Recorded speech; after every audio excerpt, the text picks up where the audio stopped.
I sat down with him this week and began our conversation by asking him about the role of the U.S. military.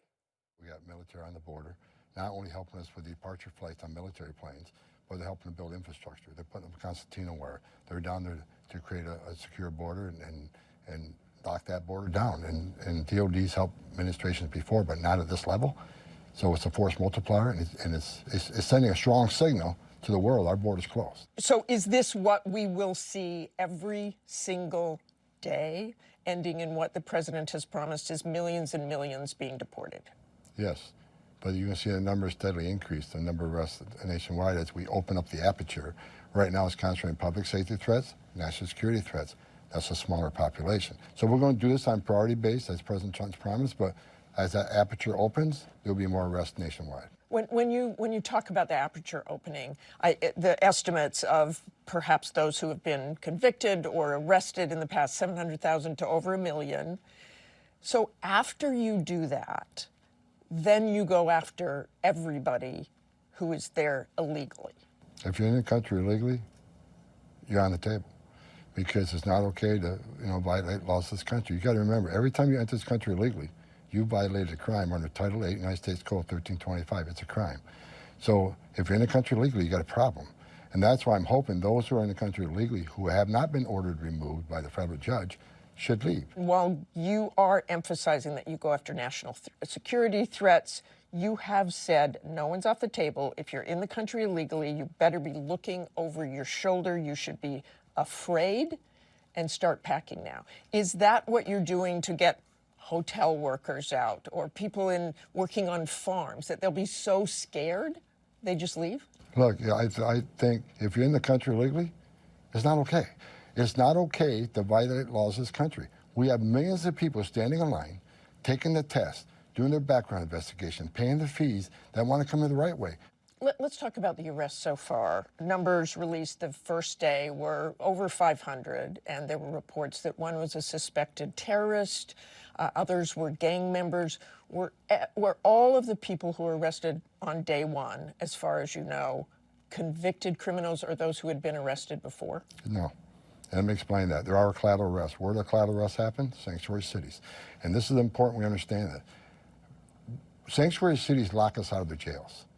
So instead of ICE being able to arrest the bad guy, the criminal alien, in the safety and security of the jail where the officer's safe, the alien's safe, and the public's safe, sanctuary cities release them back in the community, which endangers the community, putting the criminal alien back in the community. But when we find him, he's going to be with others, most likely. Many times they're with others.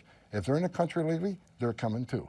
But were these arrests all in sanctuary cities? It doesn't appear so on the first day. The collaterals, many more. I don't have the exact breakdown.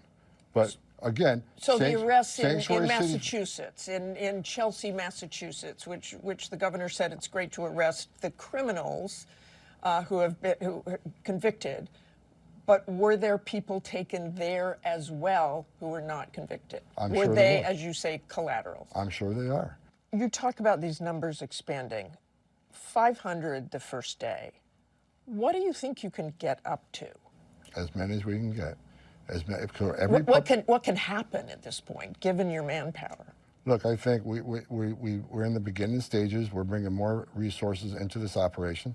As a whole of government, we're going to have DOJ assisting us, and like the DOD piece, helping build infrastructure, helping the transportation. That takes ICE, badges and guns, out of those duties and puts them on the street.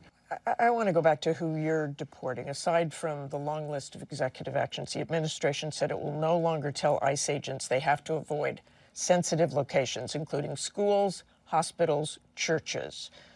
Benjamin Huffman, the acting Homeland Security Secretary, said in a statement, criminals will no longer be able to hide in America's schools and churches to avoid arrest. What criminals are hiding in schools? Look, middle schools, elementary schools. You going to go into those?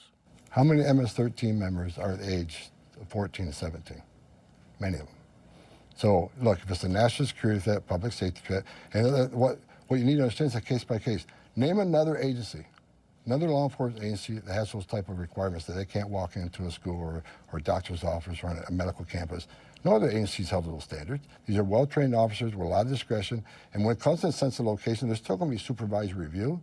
So it's not like it's an open issue, but ICE officers should have discretion to decide if a national security threat or a public safety threat in one of these facilities, then there should be an option for them to make the arrest. But someday you could go into those schools and grab people who are just in the country illegally. On a case-by-case basis, depending who they are, what the circumstances are. It's never a zero game. You know that this creates fear in the immigrant community. The chair of the U.S. Conference of Bishops Committee said turning places of care, healing, and solace into places of fear and uncertainty for those in need while endangering the trust between pastors, providers, educators, and the people they serve will not make our communities safer. Well, look, here's I think, if Congress has a job to do. We're enforcing the laws Congress enacted and the president signed. If they don't like it, change the law. I find it hard to believe any member of Congress is telling us not to enforce the law that they enacted and they fund us to do. But opening up to anyone who's in the country illegally and going into schools and grabbing them, does that, kids, adults? The message needs to be clear. There's consequences for entering a country illegally. If we don't show there's consequences, you're never going to fix the border problem. Estimates are that there are 11 million undocumented immigrants in this country right now. How can you possibly afford to deport all of those people? Well, I'll leave it up to Congress. I think Congress, the president has a mandate. This is the #1 issue that people voted on. I think Congress has a mandate to give us the money we need. What price you put on national security? More detention centers? What price you put on all these young ladies that have been raped and murdered and burned alive? What price you put on that? What price you put on Laken Riley's life?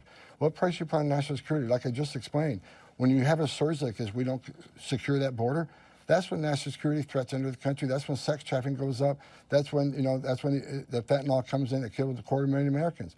I don't put a price on that. And on those detention centers, do you need more beds? I think there's Absolutely. 41,000 now, 100,000. So where do you get those beds? Do you build more camps? Do you do this military installations in Texas and elsewhere? A little bit of everything. We can build outside facilities. We can expand our contracts to outside contractors. So yeah, we're going to need more ICE beds, a minimum of 100,000.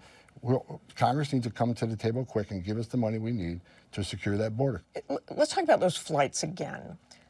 With the host countries, you flew all of those people back. Were all of the people arrested on the first day, for instance, repatriated? And what about those countries that won't take them back? Oh, they'll take them back. What do you mean by that? We got President Trump coming to power. President Trump puts America first. Mexico didn't want to remain in Mexico program. Under the first administration, they did it. They didn't want to put military in the southern border. They did it. How do you convince them? El Salvador didn't want to take MS-13.